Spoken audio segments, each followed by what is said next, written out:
Look in my eyes. What do you see? A guy who doesn't know what to quote in WWE. I say doesn't know what to quote because CM Punk spent a lot of time in this promo building up to a line about AEW that no one in the audience reacted to, which is very interesting because a lot of people on Twitter reacted to it real big, but not the audience. And isn't that the point? Hello, I am Tempest, your host of the WrestleTalk Podcast review of Friday Night SmackDown, December 8th, 2023. Yeah! That's Sat. Nyangi! My lovely and wonderful co-host on this Sat-E day. Sat, what's causing all this? Before we start, let's charge up for one last December time. So we charge. What's causing all this? Well, CM Punk did the promo that everyone wanted him to do on Monday Night Raw. Yes. But the issue was, as we're talking about it, it was to the wrong audience. Some people claiming he should have done that promo on Monday, would have had a bigger pop for the line that he dropped. But, you know, Friday was Tribute to the Troops SmackDown. You had a kind of different audience who are not quote-unquote bunch of internet nerds. They are fighting to save their lives and their country or whatever. That's the excuse of the line I've heard. But yeah, what's causing all of that is CM Punk has beaten the allegation that he's neutered in WWE. Indeed.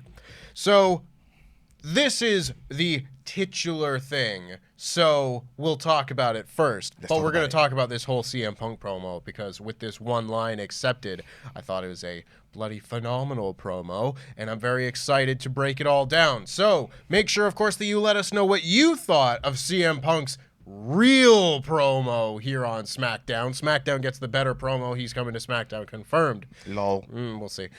Let us know what you thought of it in the comments down below, and make sure you give this video a thumbs up and subscribe to the WrestleTalk Podcast channel if you haven't already. We are going to get into things here because CM Punk came out and it had been hyped up. CM Punk makes his long-awaited return to SmackDown on this week's show, and he's going to cut a promo, talk about whatever he wants to talk about. He starts by talking about what brand he's going to land on, whether it's going to be Raw, whether it's going to be SmackDown. He played with the crowd and got them to chant whether they thought he should go to Raw, boo, or SmackDown, yay. And we go on, and he ends up talking about loads of different people, and we'll break all those down in just a second. But one of the people that he got to was Kevin Owens, who he also had a little bit of play with on this show. He says about Kevin Owens that he's a little prickly. He doesn't know if he can feel safe being backstage with a guy who will randomly punch someone in the face backstage. Crickets. I mean, where's the lie? It was a real... Oh, he was waiting for a reaction, didn't quite get one. So, I think you bring up a very good point in that maybe on a different WWE show, perhaps one immediately following the return of CM Punk on Raw, his first big address that might get a swell of people coming up to the ticket window to get a ticket to the show. I don't know if they still have ticket windows or if everything's online these days. Scan your QR code here. I don't know if that sort of crowd would have had a significantly better reaction to this line, or if it is simply a case of, well, this is the Tribute to the Troops show, and I was getting the sense that a lot of the people in the audience here were like, I don't want to say lapsed fans, but like, you know, they were popping big for the people they probably recognized from like a decade ago or more. People like Cody, people like Punk, you know, the mentions of John Cena, this and that. Randy Orton, of course, comes out, big pop. Of course, these are also the biggest stars on the show, but there was very clearly a big drop-off from that to the other people on the show. So, I don't know if that is just their taste, or if this is a better example of maybe the WWE TV audience just doesn't care about this sort of thing, and they want to hear you talk about the beef that you have with the people in this company, as opposed to making references to another company. What do you think? I think the audience are big, vast, and wide. You just happen to drop off at a stop where you have, like you said, casual observers, lapsed fans, people with free tickets. That's what I'm assuming. It's truly the truth, right? Most of them got free tickets. They have to pay for it. It's like, scan your QR code, show us your ID that you're a soldier, come and watch our show. So those are the people watching the show. They don't care. Like, what's the AEW? You know, Cody, we also, you know what I'm saying? Like, most of these people probably don't know what AEW is. I do legit think it was just a great promo in the wrong city or wrong location. Because the promo that he did on SmackDown is obvious to CM Punk, him or his team or his representatives. They went on Twitter or X, or whatever you want to call it. They went on Instagram. I don't really read Instagram comments, but I'm gonna say Twitter, and read the comments about how he was neutered and how he was too happy. PG Punk. They're bringing up old promos. So he knew he had to beat the allegations. It's kind of like shed the stink from Monday, and now he keep it moving. So he did the promo that people wanted him to cut on Monday, and he even said it in the middle of the promo. Hey guys, you can keep on cheering. There's no time constraint. So he's hyper aware of the critique of Monday.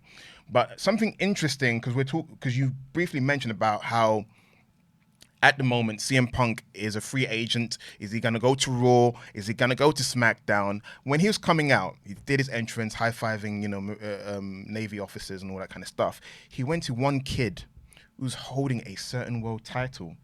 And you see Punk hold this certain world title and look at the camera like, interesting, and walked away. That is the new World Heavyweight title. The kid had a new World Heavyweight title. And I felt like a lot of people probably missed it. That's Punk giving another hint. Like, this is what I'm here for.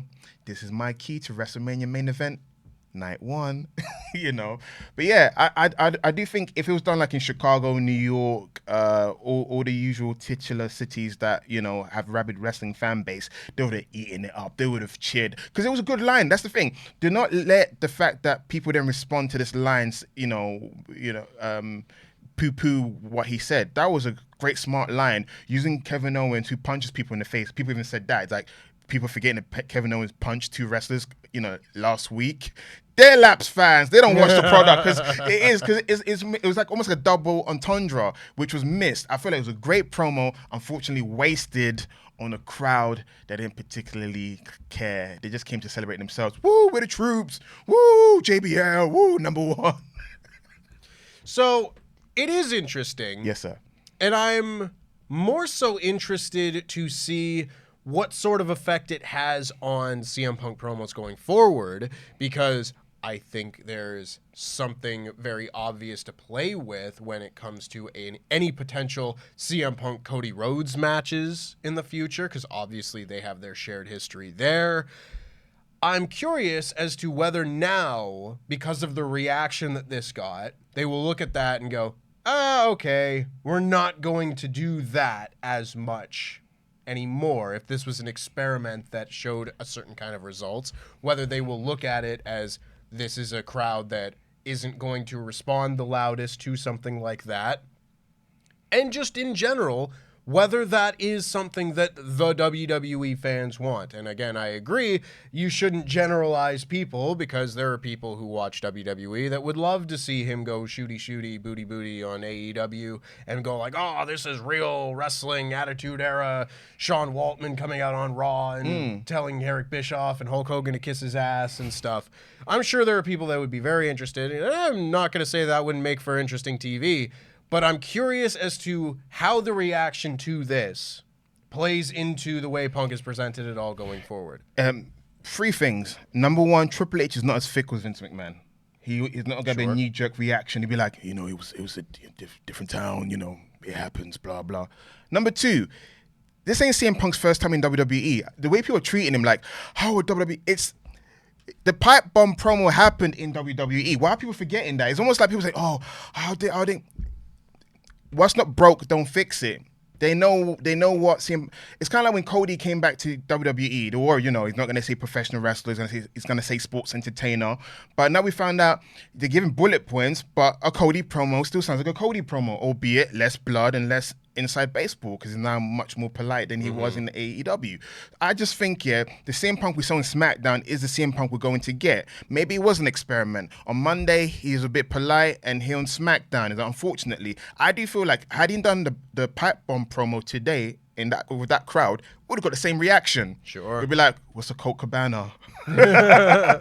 ROH, they didn't get bought out by AEW. You know, like, I feel like it's right place, right time, right promo, wrong place. Had he done it on Monday, people would have been lapping it up. People were lapping it up on social media. It is a good line. It's just that people using the reaction as barometer. It's kind of like a stand-up comedian does a great punchline but doesn't get a reaction and they call it a bomb. I don't think that was a bomb of a promo because he laughed and then he kept it moving. Yeah, he went for a reaction, but it wasn't. I think people over-exaggerate how long it was. It was kind of like he did the line, then he kept it moving. He did the laugh. The laugh was kind of like, okay, all right, and he kept it moving. If I didn't go on Twitter, I would be like, oh, he did the line.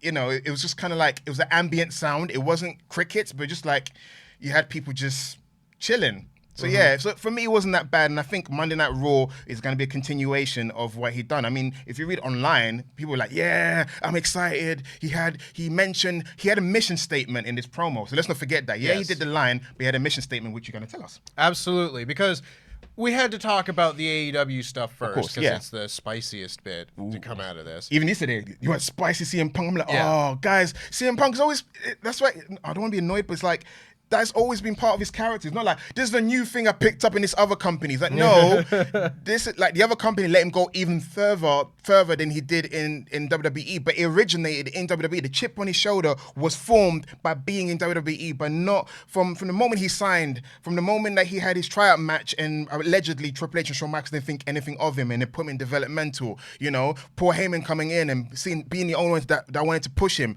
being in ECW, allegedly meant to win Dismember Elimination Chamber, not winning, you know, all of that was formed in WWE. It's like people forgetting that the promo guy you love so much, when you were excited about him going off against MJF and AEW, is because of the body of work he did in WWE. Remember, he went against The Rock and out-promoted him, you know, your arms are too short to box with God.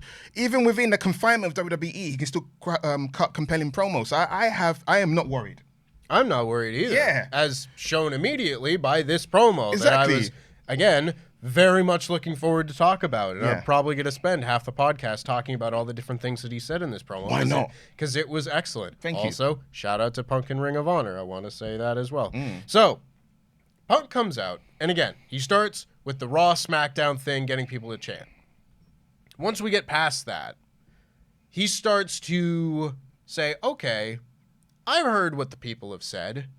I've heard everything that has come out of that promo on Raw. And maybe I was a little too nice. Maybe you all want me to turn it up to 11. Maybe you want the spicy CM Punk. So he basically is looking at everybody that tweeted that promo sucked and went, okay, I got you. Here you go. Which is good. He then says, who do you want me to talk about? As sort of like, he takes Cody Rhodes, what do you want to talk about, and twists it a little bit. And he starts by just saying, like, I could talk about Cody Rhodes, I could share some stories, but they're all going, no, talk about Roman Reigns. So he goes, okay, well, I could talk about someone who isn't here, and by the sound of it, is never here. Roman Reigns. And he starts talking about all of the different Samoans that are running around WWE. You got Solo Sikoa and Jimmy Uso, and you got Jey Uso over on Raw. So he starts saying about how his Raw SmackDown decision could hinge on how many Samoans he wants to fight or hang out with in the case of Jey Uso. You brought up, he did flub a line, that Jimmy Uso's cousin, Solo Sikoa, would be there, as opposed to his brother. But it's all right. I'm not going to blame the guy. He's not been around. Yeah. But we then continue onward because I think Roman Reigns is probably the biggest match that you could get out of CM Punk, barring any sort of return of a Stone Cold Steve Austin or something like that at the moment. So that is a very big one to bring up and get people thinking about. But we continue because he leads from the Usos Solo Sikoa Bloodline thing, and he takes that and starts talking about the main event of this episode of SmackDown, which is a very nice little thread to connect things with, and you would see that more as we go through this show, where he starts talking about, well, I'm going to need backup if I'm going to take on the Bloodline. Who's going to back me up? People don't really like me. Am I going to be able to find backup in someone I have a lot of history with? That being Randy Orton. Would he team with me? I don't know. I'll tell you one person I think who would team with me, though. It is L.A. Knight. Yeah. Yeah. Yeah. And again, very interesting, which we saw later. But he's bringing up all these names. Mm-hmm. And this is a really fun promo to do something like this in. And this is the sort of thing, not just the spiciness of it, but I think this is what people were really looking at and looking for from that Raw promo, where the Raw promo, not only did it feel disingenuous to people that have been watching Punk for a long time or whatever, but it didn't feel like we really set anything up or had any direction coming out of it, which was, supposed to be the thing that was going to hook all the people that would be watching Raw for the first time in a long time. Here, he set up potential program after potential program after potential team up after potential WrestleMania. The whole next year plus of CM Punk was mapped out in this promo, which is fan-friggin-tastic. Because we go from there into the Kevin Owens bit with the AEW line that we've already talked about. And then we ended with what will probably be his big, maybe WrestleMania program, but definitely his first real big program, that being with Seth Rollins. And he said that he isn't concerned with Seth Rollins as much, the guy that doesn't want him there the most. Mm-hmm. And it's not because of his whiny voice. Lol. It's not because of his song, which is the only thing he has going for him. Lol. It's because he's not even the man of his own household. Hey-o! I bet Seth Rollins is cursing every single day that Becky Lynch came up with that promo. Yeah, it's an easy target. It's an easy nail. I'm sure they're happy when the merch checks come in for the man shirts, but otherwise, it's like, man, he gets that thrown at him so much. He's the man with the man. Yeah. So Punk then ends all this by saying that on Monday, he's going to put pen to paper. He's going to decide whether it's going to be Raw, whether it's going to be SmackDown. He brought up having a conversation with Shawn Michaels, seemingly suggesting he could end up in NXT, which I don't see happening. Have you met Ilya Dragunov? You don't want to face that guy. No. There are a lot of good talent down in NXT at the moment. So he's going to do all that. And earlier in the promo, he made an allusion to being the guy that's going to throw 29 others over the top rope. Ooh, baby. To win the Royal Rumble. Mm-hmm. Because he closes this by saying he's there to finish his story, to finish what he started all those years ago, and that is main eventing WrestleMania. What? Drops the mic. Everyone goes, way! Hey. So that's the CM Punk promo. And we'll get into all the other segments he was in later in the show. But there's, I like how you said he had a mission statement here. Yeah. CM Punk, the character, has a mission statement, which wasn't presented particularly well the first time he cut the promo. No. This time, not only do you know what he has to do in the immediate future, that's deciding what he's going to go, Raw or SmackDown. Not only do you know his long-term goal, that being main eventing WrestleMania, and by extension, winning the Royal Rumble in order to do so, but you have so many potential matchups and programs coming out of this promo. This was a masterful bit of pro wrestling television. I agree. Initially, I was thinking when it comes to predictions for 2024 Royal Rumble, Gunther was the top of my list to win the Rumble. Agreed. I don't think so anymore, guys. I think he'll have a strong showing. Final four. Heck, to surprise everyone, he might be the final person Punk eliminates. I'm thinking that might be the case.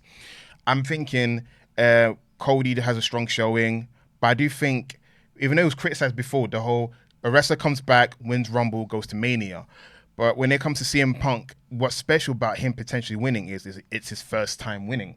Yes. So I'm not opposed to a person that's never won it before winning, because when Edge won and, Randy Orton's won recently, there's been repeat winners and Lesnar's another case as well. That's always gets a groan from the fan base. Triple H, yeah. There's a lot of repeat winners over the last 10 years. Mm-hmm. Batista. Cena, even 10 years ago, but it was the second one. Yeah, those are perfect examples. So when Cody won it last year, it was predictable, but also sometimes being predictable is fine because, again, the WrestleMania match between Cody and Roman, I still haven't seen it. They've still done their introductions. I still haven't gone back to watch it. I might watch it one day when Cody wins, might make it an easier pill to swallow, but I will never watch that match because it's too heartbreaking. Because what I wanted to say as well, which goes into what I wanted to say, had Cody won against Roman, finished his story, there's no reason why CM Punk and Roman Reigns couldn't fight this year. Sure. It shows you a lot of reasons why Cody should have won last year, but, you know, we've beaten that horse to death. We're now reaching a new calendar year and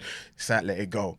But CM Punk winning Rumble sounds great. I do think he's going to win the title from Seth Rollins. The reason why Seth Rollins withstand a lot of things was, in my mind, for Gunther to powerbomb his back and win the title, but they're not telling that story. I do think it'll be CM Punk winning the title and potentially losing the bash in Berlin to Gunther for the title. That's the way I see it. But we're running too far away. But yeah, CM Punk's got a mission statement. I think Raw needs... SmackDown's doing fine in the babyface side. With Orton back, I would agree with you. Yes, and potentially with Cody, you know, if he's not going to win Rumble, Elimination Chamber, gets to choose whatever he wants to do, goes back to SmackDown. Because I do think if Cody's not the final two participants, I do think Solo or someone of the Bloodline is going to be responsible for him not winning. I do see it as in Roman's too scared to face Cody as opposed to Punk sort of situation where he doesn't want either of them, but Cody especially because he made his intent known that the story for him to finish is against Roman, while Punk could potentially have Seth, so he's not that worried. I can see that being the story. But I'm flying ahead. But yeah, CM Punk's got a mission statement, and I'm looking forward to seeing what's on the horizon.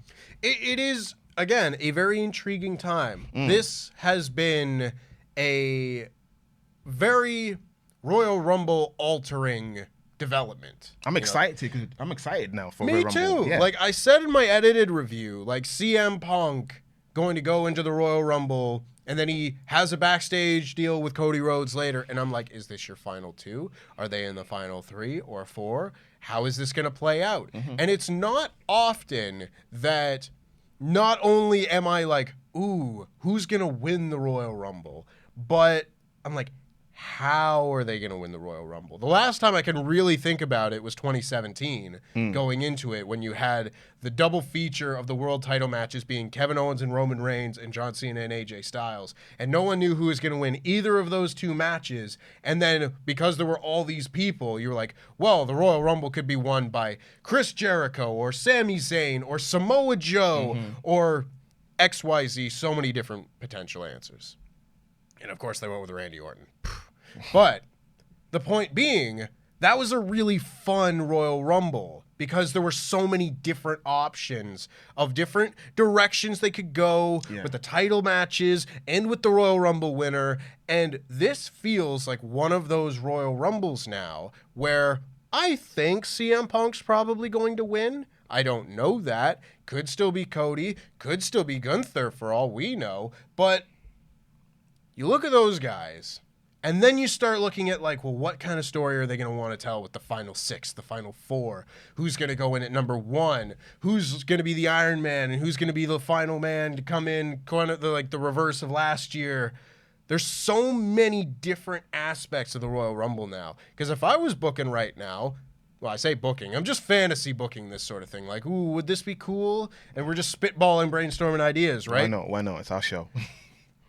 Maybe the final 4, I don't know if he's going to be healthy at the time, maybe the final 4 is Cody, Punk, Gunther, and Sheamus.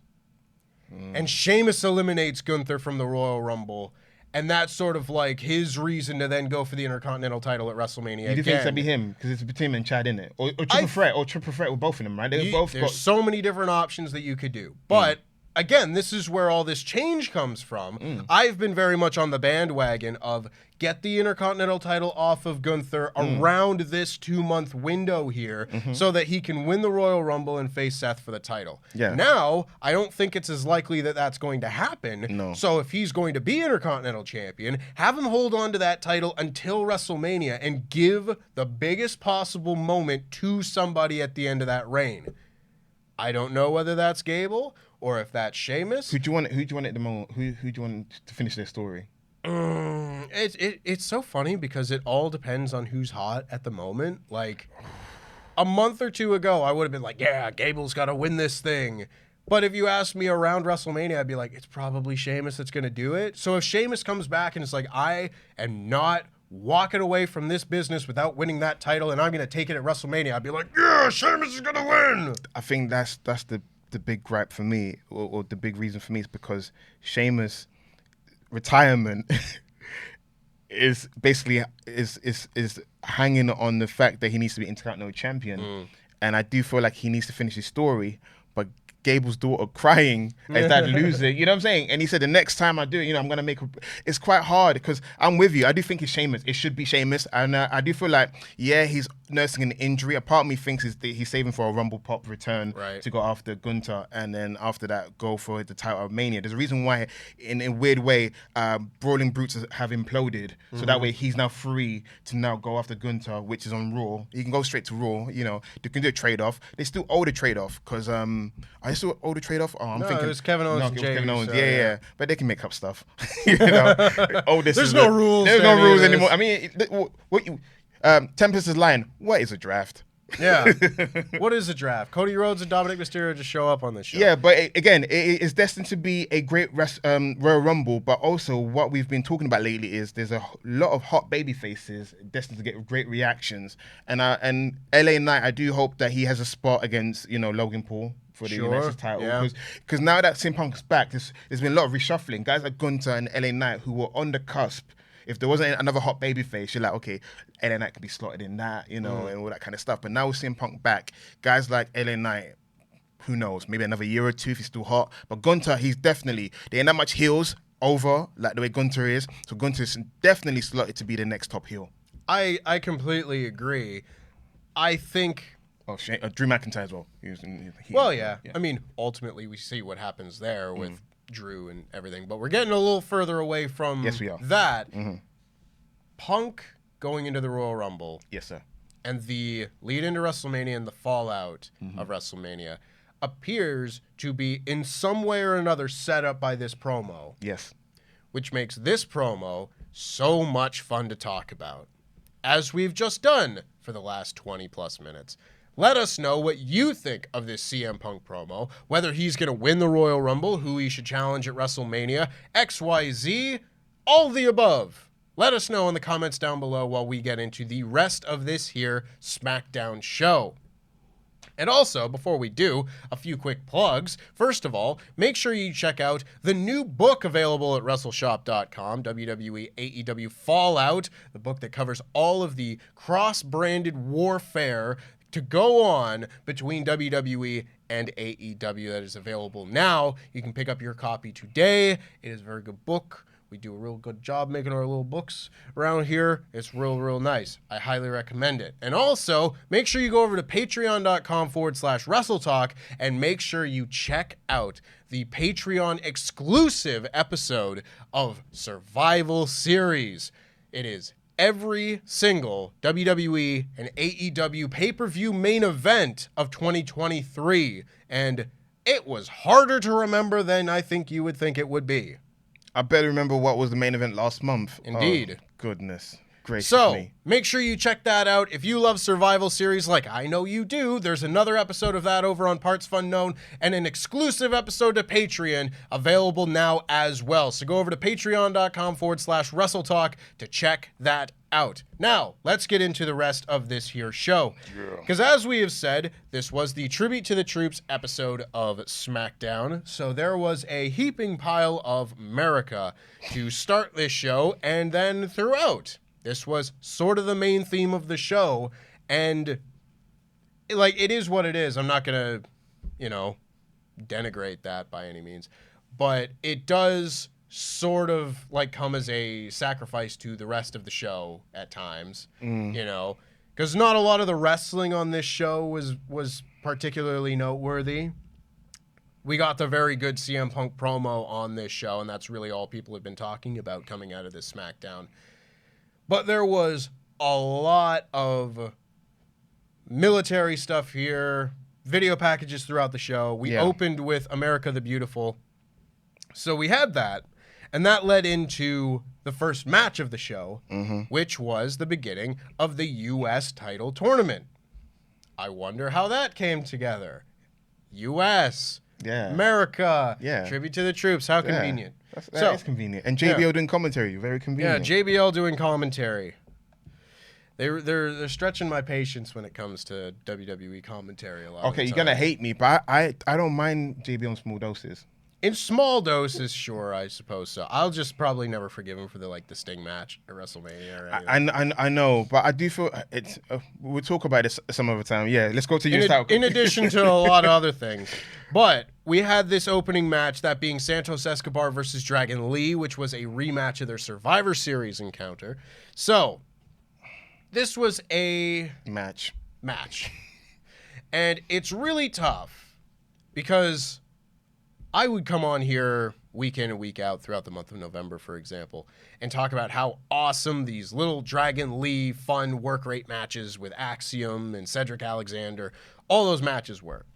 And I really enjoyed them, and I thought they were doing a really good job of getting Dragon Lee to the point where people would care about him. Yes, sir. Now he has lost 2 fairly big matches with Santos Escobar back-to-back, one of which at Survivor Series, and now this one on SmackDown.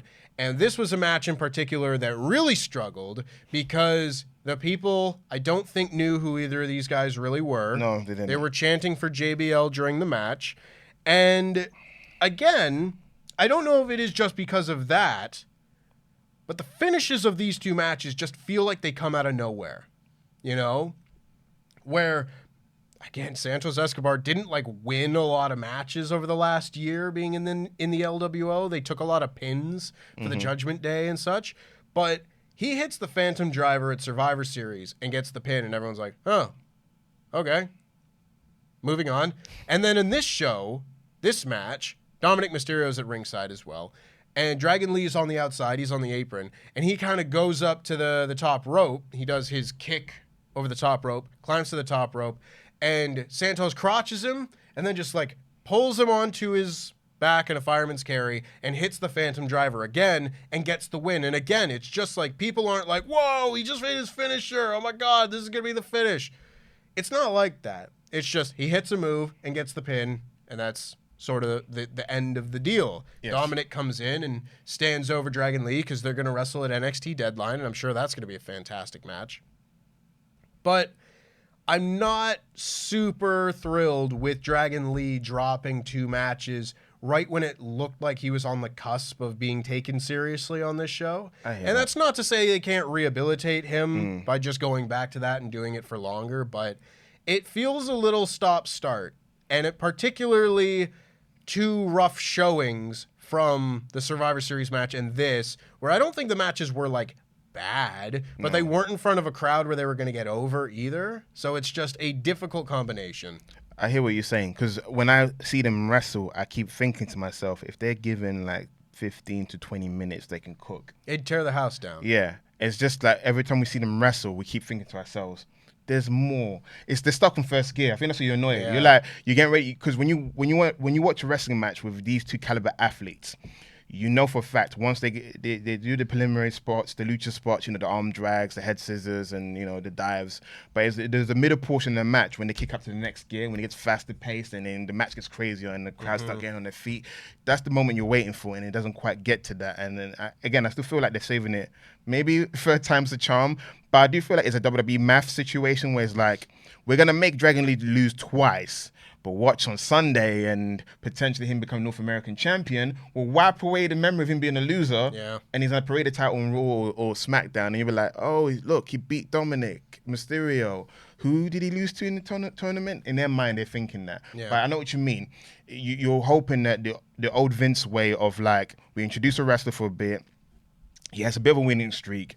And then he starts to lose. Cameron Grimes out. Right. And that's sort of the thing here, where I don't think Dragon Lee is going to end up like Cameron Grimes. No. Because I think he's maybe a little bit more marketable. He's got a cool mask, and he's colorful, and he does flips, and he's a very good wrestler. Not that Cameron Grimes isn't, but you know what I mean. But it's just a little bit tricky with this one in it. These 2 guys, in an 18-minute match, given plenty of time, tear the house down. These aren't two guys that I am particularly interested in seeing right now having like an 8-minute match with the middle chunk cut out for a commercial on SmackDown in front of a cold crowd. You know? And that's probably true about pretty much everybody on the roster. But I think it is particularly hurting these two guys, especially after a good little winning streak from Dragon Lee and a really good heel turn from Santos Escobar. Both of them feel very cooled off over the last 2 or 3 weeks. Yeah. I know. We're hoping that with a potential return of Carlito and Rey Mysterio, the feud will get heated up again. Because I think Santos is now like, I don't know, because Dragon Lee's still new. This crowd didn't help the situation, but I do feel like next week when we go back to our usual crowds, it's going to be much better than what we've been getting the last couple of weeks. But I understand your concerns. Yeah. Well, we cross our fingers and hope for a good crowd. Backstage, we had Randy Orton approaching Nick Aldis. And he has his reservations about teaming with LA Knight. He said he didn't even know who LA Knight was until like a week ago, which I always think is funny. It's just like, this guy was like the biggest star on the show, like during the late summer into early fall. And then another guy comes back and he's just like, oh, I don't know who this guy is. It's like, I get that Randy Orton was busy and he was elsewhere, but it always felt to me like, you know, whenever The Rock would come back and be like, who is Dolph Ziggler? Who is this Booker T fellow? It's big leaguing, you think? Yeah, it does just kind of feel like, well, Randy Orton's here and LA Knight's here. And that may be the case in the mind of a lot of people, but the idea should be that WWE wants to, you know, bridge that gap slightly. But regardless, he says that he doesn't know about teaming with this guy. He doesn't know he can trust him. And he's there to give a check to cover his fine of $50,000 from last week. And Nick Aldis and him are having this conversation. Then Nick Aldis looks down and he says, this check is for $100,000. And Randy Orton just goes, that's for next time. Lol. I thought that was a really cute, cheeky way to get around the check thing. Because, like, I find anytime somebody gets fined in wrestling, I'm always just like, nah. It's fake money. Yeah. Like, it's either so small where I'm like, it doesn't matter, or it's like comically large fine. Like I remember when they fined Sheamus $500,000 for bro kicking a referee or something. And I was just like, yeah, okay, sure, whatever you say. But I thought this was just like, it's Randy Orton just being funny. And, you know, I thought this was a good little deal. So far, how do you feel they've been booking him? Because if you remember, Randy Orton was the only wrestler that Triple H had yet to book. So far, how do you think they're handling him? Yeah, I mean, it's difficult to say because this window of time just seems to be like we'll get through December and then start ramping things up a little bit. Because, I mean, the first few weeks, I think it's been fine. You know, I'm happy to see Randy Orton back on SmackDown in a main event role, all these sort of things. But, like, it's been perfectly adequate, I think. I'm not super blown away by it. I'm not like, ooh, they're doing something new with him. I am happy to just see, like, family man Randy home, you know, back doing his wrestling thing after being gone for a year and a half. Like, that, to me, for the month of December going into the holidays, into Royal Rumble season, that is, like, enough for me. But he's one of those rare people where you can see where everyone's WrestleMania journey is except for Randy Orton. I've always felt that. He always kind of feels like he's too big a star to not be booked into a major match, but it's always like, well, what's he going to do then? Well, I was thinking he probably might still be, because if Cena's available, then it's Cena solo. If Cena's busy with his movie career, then I see it being Randy Orton solo. But I feel like it's a variation of like Randy.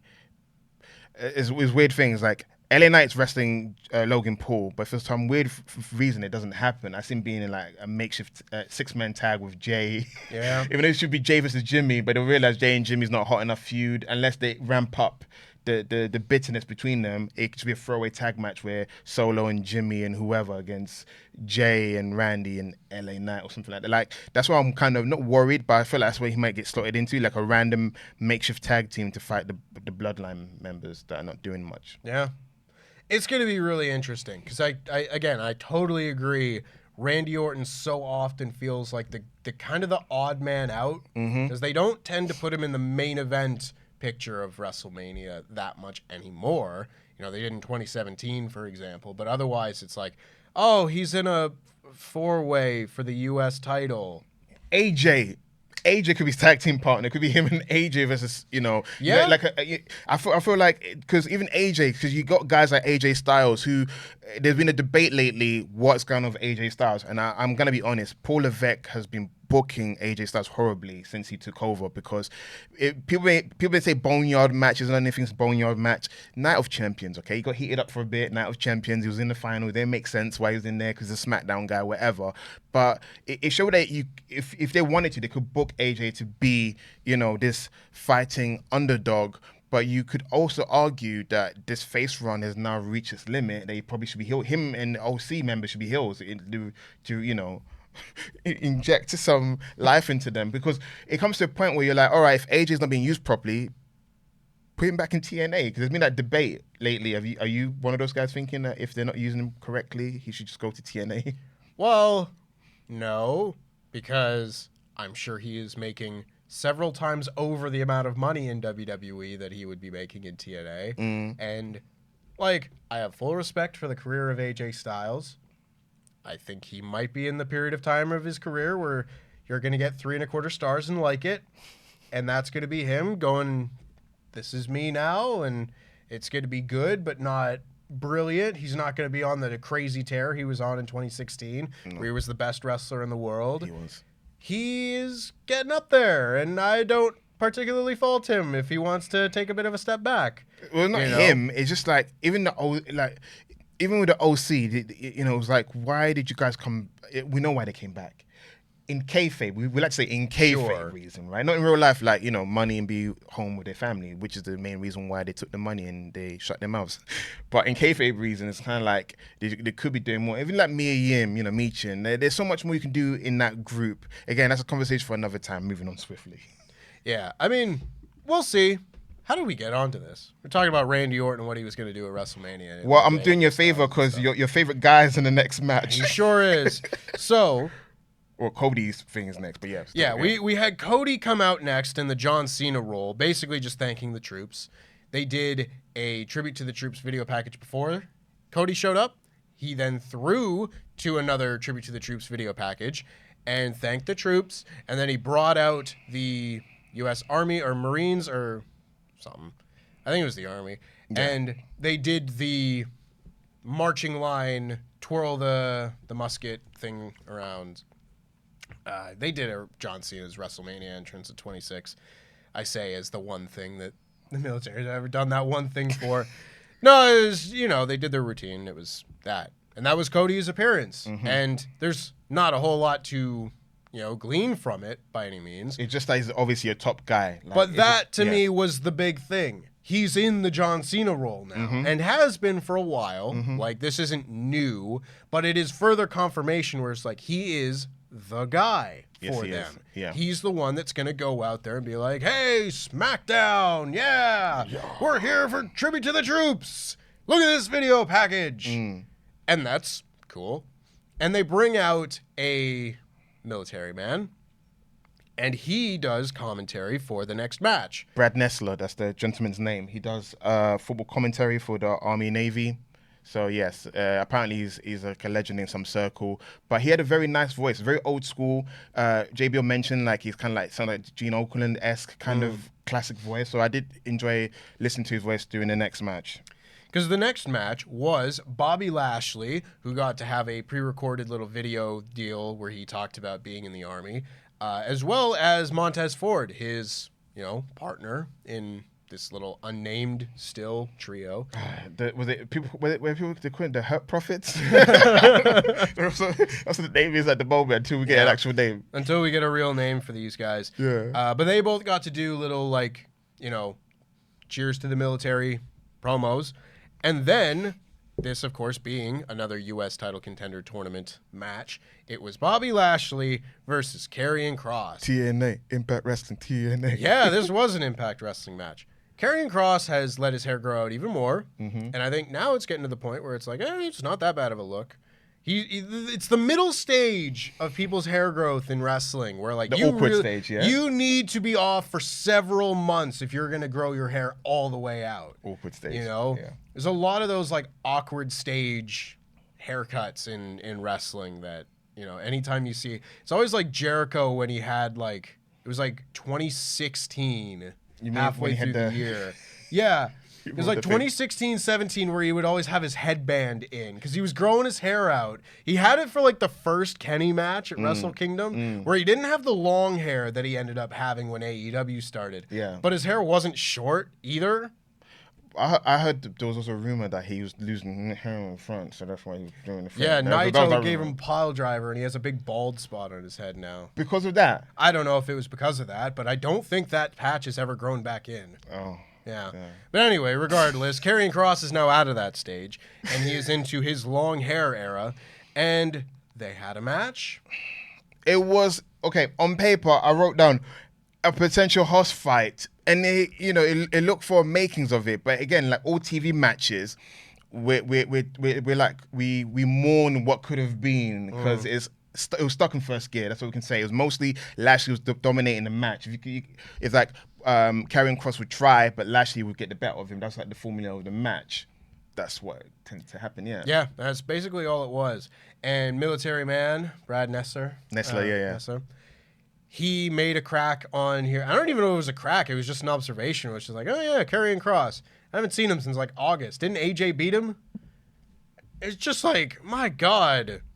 Art Donovan level. Well, actually, he's better than Art Donovan. At least he knows who these people are. I know how much this guy weighs. He knows the product.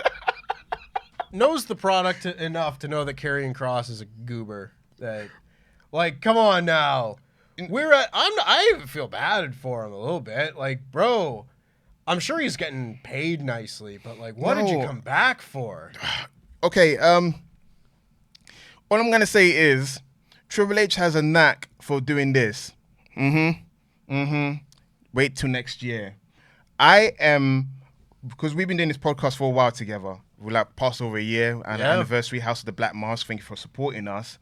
2024 is the judgment day. I'm willing to admit, I'll be willing to concede on Karrion Kross if 2024 is not his year. If 2024 the year of Karrion Kross, woo, long hair, brooding promos, woo. If he's not consistently on TV next year, like if Triple H doesn't have big plans for him post WrestleMania, and we get to here, December 2024, I will take off my hat. I'll be like, yeah, it's officially a bust. I'm still thinking that, kind of like, look at Bayley, for example, when we get to her. Certain wrestlers, they go through a phase of like constantly losing. They're not in the plans, not figured in, because there's so many moving pieces. CM Punk is now back. It's WrestleMania season. So as a result, Karrion Kross is one of the casualties, because there's only so much people that can get spots. He's going to be Andre the Giant Memorial Battle Royal winner if he's happy or not. We might not even win that either. But yes, after that season, hopefully. But I'm with you. Because of his look, the entrance, the manager, it should work, but it's not. There's something missing. We thought that Scarlett Bordeaux was the missing piece. She's there, but the push is not there. It's like he's not NXT Karrion Kross. Is it because of long hair? Long hair people can still kick butt. As Drew McIntyre. But there's something missing, and I understand. For me, it's the inconsistency. It's the fact that he's on TV 1 month and he's off. Then he's on and he's off. You know, I made a joke that Shinsuke Nakamura was playing the part of Karrion Kross, spooky promos, come out attacking, he's doing better than, Nakamura's doing the better gimmick version of what he's meant to be doing. Yeah, I think it's the inconsistency, and the fact because he's gone for a long chunk of time, and he's still not over to a degree, there's not like a fan base clamoring for him, so when he comes back, you're like, oh, well, what do you expect? Yeah. If Lashley lost, you would have been mad. You'd be like, Lashley's part of a group, and he's getting pushed. This guy's doing nothing.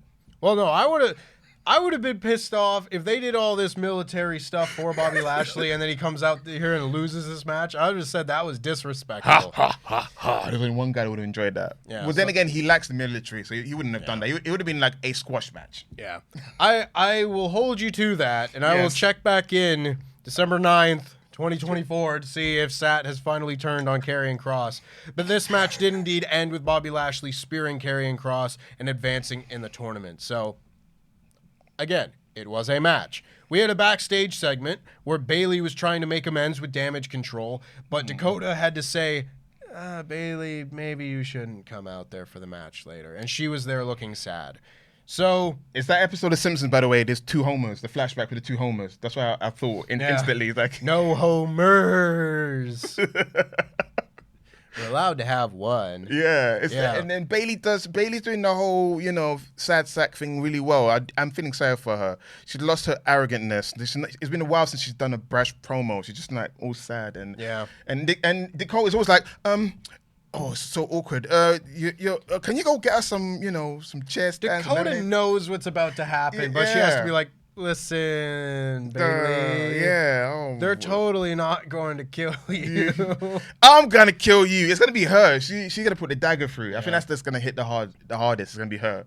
But so, of course, this was to set up what happened after the Punk promo, which was the Charlotte and Asuka match. And during Asuka's entrance, all of Damage Control got wiped out by the rest of the SmackDown women's roster. You had people like Zelina Vega out there.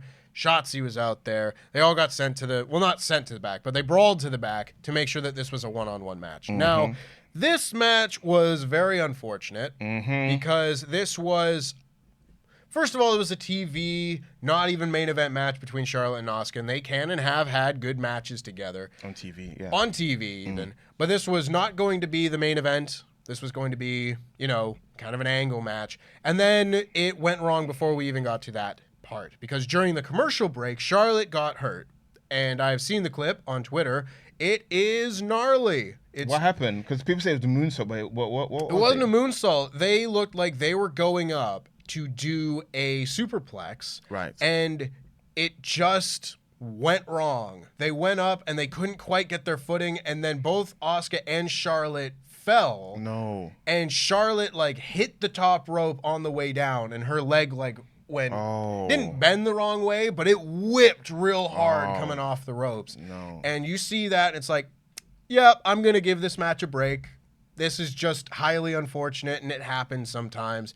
But Charlotte was hobbling the rest of the match when they came back from commercial. They basically went right to the finish. They did a figure 8 spot, but Asuka got out of it, and Bayley was there, got on the apron, and it almost came to a head with Bayley and Asuka hitting one another, but they stopped, and then Charlotte went, hit Bayley off of the apron, and then Asuka rolled Charlotte up for the 1-2-3.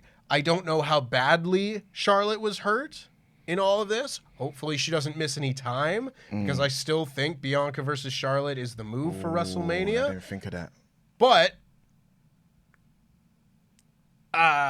what a mess. What a shame more than anything. Because it does feel like during the post-Survivor Series is like Charlotte's starting to work as a baby face to to a degree, even though we still don't know if her and Bianca potentially for the title. People are hoping it's kind of like what Bayley went through during the summer when we got worried that she re-injured her knee, but it was just like a little hyperextension and she was fine. So fingers crossed. Thoughts and prayers to Charlotte Flair. Hopefully she it's not that bad and she can get back into the ring.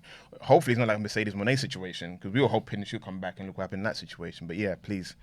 Yeah, absolutely. I mean, they kind of furthered the story here because Bayley was having a big old smile afterwards because Asuka won. So she was like, yeah, I did it. Even though she disobeyed Damage Control's wishes by coming out. I don't know how they will view that. Maybe we'll find out next week. Bloody heck, she's the leader, for goodness sake. I'm sick of this tiptoeing around. It's kind of like, if you're going to attack me. Even she knows it. That's the weird thing. She subconsciously knows there's something iffy's going on. But is it the case of she's burnt so many bridges, so she feels like she's got nobody but the people she's around? Is that what it is? Maybe. Yeah? Who's going to come to her aid? Yeah. If they turn on her. But that's the great thing about it, man. It's not about the attack. It's the waiting for the attack. When you know it's coming and you just got to hope and wait.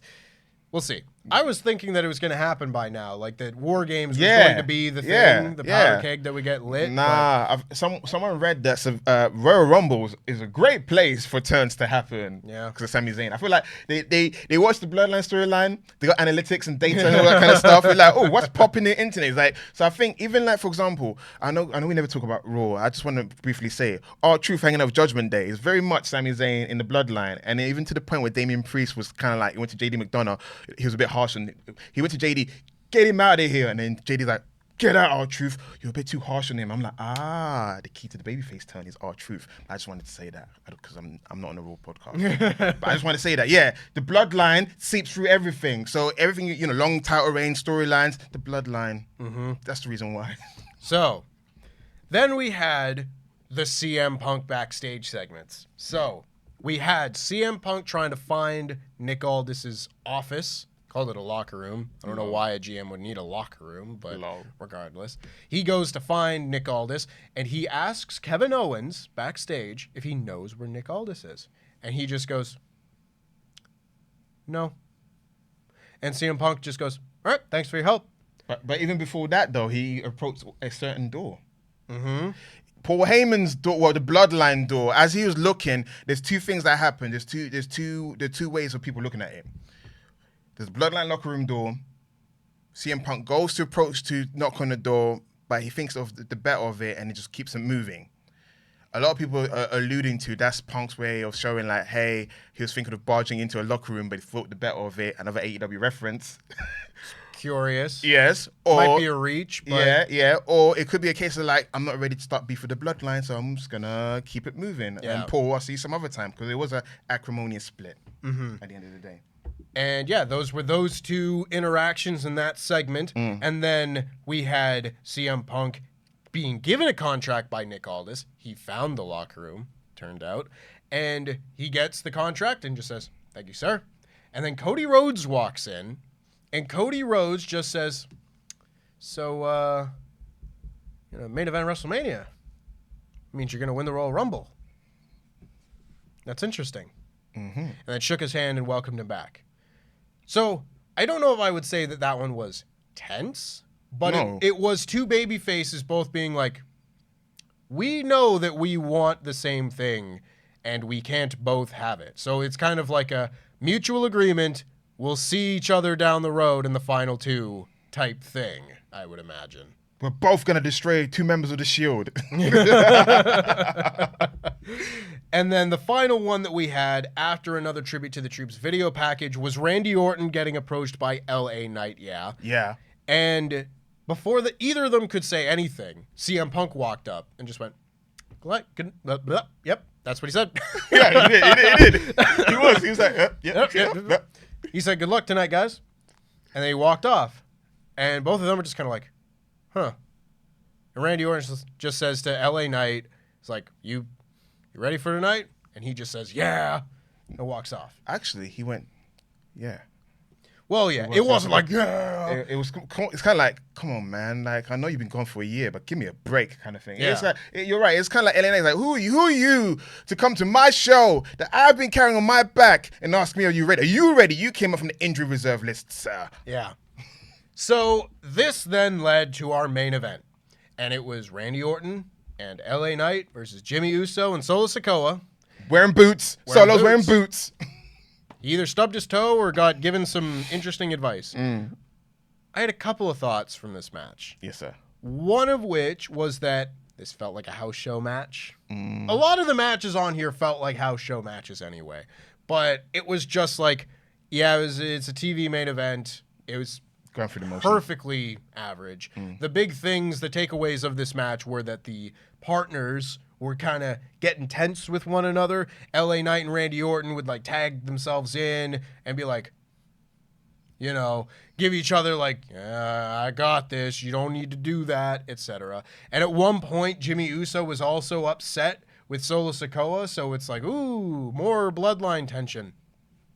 However, the ending of the match then came with Randy Orton hitting an RKO on Jimmy Uso after LA Knight had gone for the BFT. Jimmy pushes LA Knight off, turns around, gets hit with an RKO. So LA Knight watches. Randy Orton sort of steals the pin, the finisher, whatever you want to call it.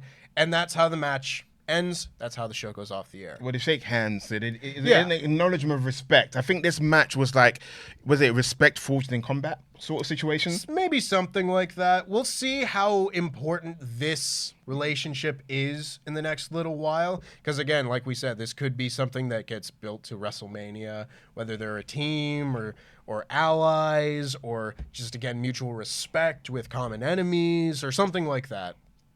last week I did say, I made a joke when LA Knight came out to save Randy Orton that the part of Matt Riddle's played by LA Knight, because there's a lot of things that never got wrapped up of Randy being in a tag team. Sure. And I do feel like whatever beats they wanted to tell, Riddle's not there for it anymore. The whole Randy Orton getting revenge in his bloodline, so he needs a new ally, so that's where LA Knight steps in. As much as for certain people it makes it a downgrade, I think it's an upgrade, because the guy was losing to Xavier Woods early in the year, so wherever he's rubbing shoulders in the main event, so for me I'll see it as a positive. And even like for example, Randy Orton doesn't raise guys' hands a lot and not RKO them. If he RKO'd him, then he would have cucked him. Yeah. Well, that's sort of the thing, right? Like, especially with the returns of Randy Orton and CM Punk, it doesn't leave very many top babyface spots for a guy like LA Knight.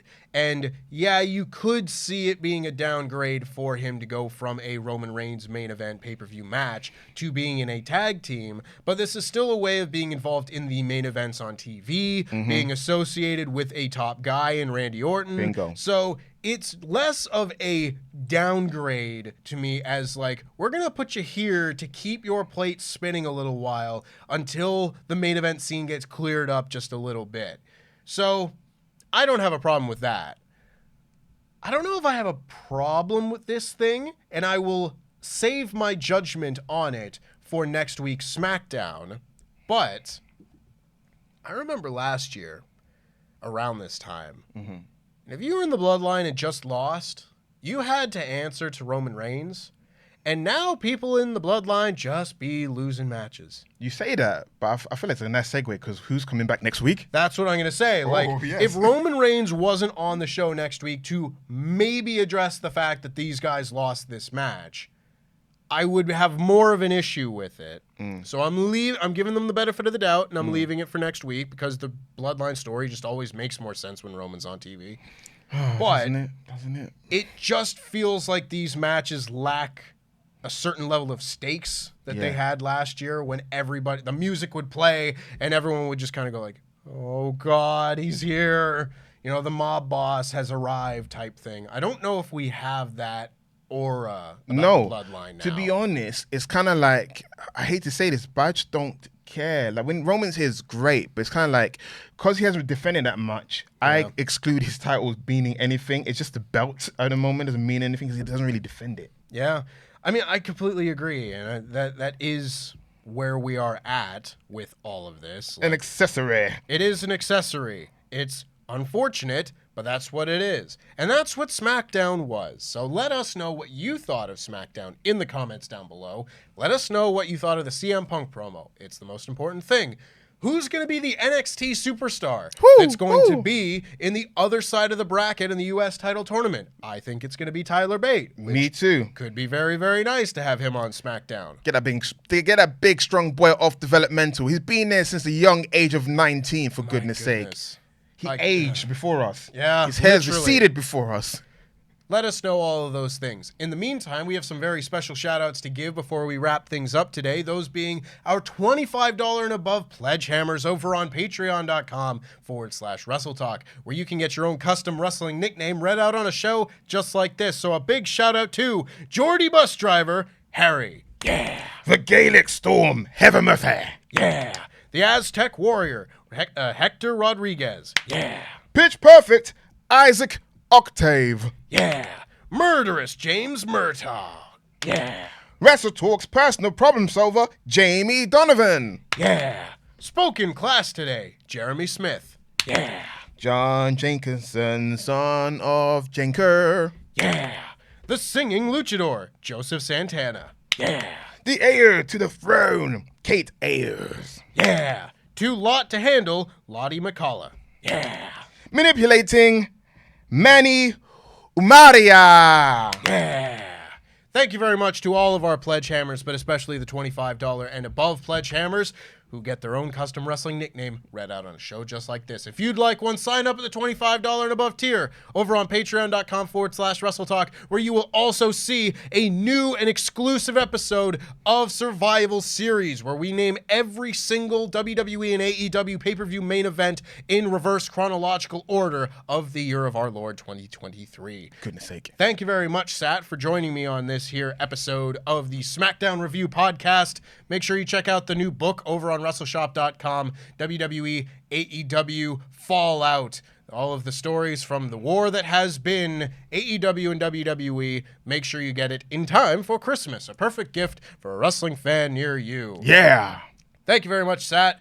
We will be back next week. It won't be me. It'll be Luke Owen, who apparently you've never done a podcast with. Never. So you're getting a new combination here on the SmackDown podcast. You're gonna tick off a bingo card or something like that. At the end of the year. But of course, it's been a great year for House of the Black Mask. Thank you for this incredible man, for all the time you give me when I ramble in the microphone, because, you know, you're the best. He's the greatest of all time to team with. So I appreciate him. Merry Christmas. Enjoy your time away with your family. I'm going to miss you when you come back. We're going to pick up where we left off, which is dominate WrestleTalk, partsFUNknown, get some championship gold and some glory back into the house. You did with Survivor Series. You annihilated the competition, but we're going to win some more. We're going to get some more glory, some more gold. And yeah, happy Saturday, you filthy animals. Happy Saturday Day, happy 2023, happy holidays, and a happy new year. I will see you all in 2024. You see me next week.